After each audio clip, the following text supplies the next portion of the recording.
आप सभी का हमारे YouTube चैनल जय माता की में बहुत बहुत स्वागत है। यदि आप हमारे चैनल पर अभी आए हैं तो कृपा करके चैनल को सब्सक्राइब कर लीजिएगा और घंटी जैसे दिखने वाले बटन को भी दबा दीजिएगा ताकि आने वाली नई वीडियोस आप तक पहुंच सके। आज हम प्रारंभ करेंगे श्रावण महात्म्य का 17वां अध्याय। 17वां अध्याय में है पवित्रारोपण। भगवान शंकर ने सनत कुमार जी से कहा, हे देवेश, मैंने तुम्हें अभी श्रावण शुक्ल सप्तमी का व्रत बताया। अब मैं तुम्हें श्रावण शुक्ल अष्टमी के विषय में बताता हूँ। ध्यान पूर्वक सुनो।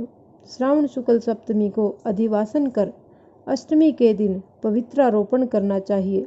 जो मनुष्य पवित्रा बनवाता है उसका फल कहता हूँ। पवित्रा बनवाने वाला यज्ञ, व्रत, दान तथा सब तीर्थाभिषेचन का फल प्राप्त कर लेता है, क्योंकि सर्वज्ञता शिवा सब में निवास करती है। अतः उसे न आदि व्याधि दुख पीड़ा होती है और न ही शत्रु का भय रहता है। उसे कोई ग्रह भी पीड़ा नहीं पहुंचा सकता। उसके समस्त कार्य अपने आप सिद्ध हो जाते हैं। राजाओं के पुण्य की वृद्धि करने वाला इससे बढ़कर दूसरा कोई साधन नहीं है। जय माता की। श्रावण शुक्ल सप्तमी के दिन अधिवासन करके देवी के लिए उत्तम पुष्प, फल, गंध, सब प्रकार की पूजन सामग्री लेकर अनेक प्रकार के नैवेद्य, वस्त्र, आभूषण आदि एकत्र करें। फिर पवित्रा निर्माण करके पंचगव्य प्राशन करना चाहिए। फिर चरु द्वारा दिग्बली और अधिवासन कर सुंदर वस्त्रों से पवित्रा का आच्छादन करना चाहिए। 100 बार देवी के मूल मंत्र से अभिमंत्रित करके पवित्रा को देवी के सामने स्थापित करना चाहिए। देवी का सुंदर मंडप का निर्माण कर रात्रि जागरण करना चाहिए। अगले दिन प्रातःकाल स्नान करके दिशाओं में बलि देनी चाहिए। विधिवत देवी की पूजा करने के बाद स्त्रियों तथा ब्राह्मणों को भोजन कराना चाहिए तथा दक्षिणा देनी चाहिए। राजा का दृढ़ता के साथ नियमों का पालन कर उसे जुआ, स्त्री, शिकार और मांस का त्याग करना चाहिए। ब्राह्मणों और आचार्य को स्वाध्याय का, वैश्यों को व्यापार और खेती का कार्य बंद करके कम से कम आधा दिन देवी के ध्यान में अपने मन को लगाना चाहिए। हो सके तो 5 या 7 दिन देवी का ध्यान करना चाहिए। जो ज्ञानी सविधि पवित्रारोपण नहीं कर सका उसका पूरे वर्ष का अर्चन निष्फल हो जाता है। अतः मनुष्यों को भक्ति पूर्वक देवी परायण होकर प्रति वर्ष पवित्रारोपण करना चाहिए। कर्क अथवा सिंह का सूर्य हो जाने पर श्रावण शुक्ल अष्टमी के दिन देवी के लिए पवित्रारोपण करना चाहिए। इसे नित्य क्रम समझकर करना चाहिए।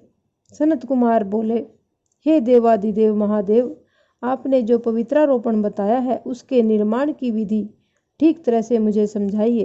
भगवान महादेव जी बोले, सनत कुमार, रेशमी वस्त्र, कुश या कांस्य से निर्मित या ब्राह्मणी द्वारा रुई से बना हुआ सूत होना चाहिए। सूतों को 3 गुणा कर पुनः त्रिगुणित करने पर उनकी संख्या 360 होनी चाहिए। 360 सूतों को उत्तम, 270 को मध्यम और 180 सूतों को निकृष्ट कहा गया है। 100 ग्रंथि का उत्तम, 50 ग्रंथि का मध्यम और 16 ग्रंथि का पवित्रा कनिष्ठ होता है। 6, 3, 4, 2, 12, 24, 12, 8 ग्रंथि का कनिष्ठ पवित्रा होता है। देवी प्रतिमा की नाभि तक सीमित पवित्रा कनिष्ठ, जांघ तक मध्यम, जानू तक की पवित्रा उत्तम मानी जाती है। इस पवित्रा की सब गांठों को केसर से रंगना चाहिए तथा सर्वत्रोभद्र वेदी पर देवी का पूजन करके देवी के समक्ष कलश या बांस पात्र पर पवित्रा को रखें। 3 सूतों में ब्रह्मा, विष्णु तथा शंकर का आवाहन करें। 9 सूतों में ओंकार, सोम, बलि, नाग, रवि, ईश और विश्वदेव का आवाहन करना चाहिए। हे सनत कुमार, अब मैं तुम्हें ग्रंथियों में देवों की स्थापना की विधि बताता हूँ।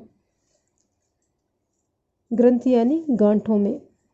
क्रिया पौरुषी वीरा, विजया, अपराजिता, मनोन्मनी, जया, भद्रा, मुक्ति और ईशा नामों के आदि में प्रणव लगाकर ग्रंथि संख्या के अनुसार आवृत्ति करके आवाहन तथा चंदन से पूजन करनी चाहिए।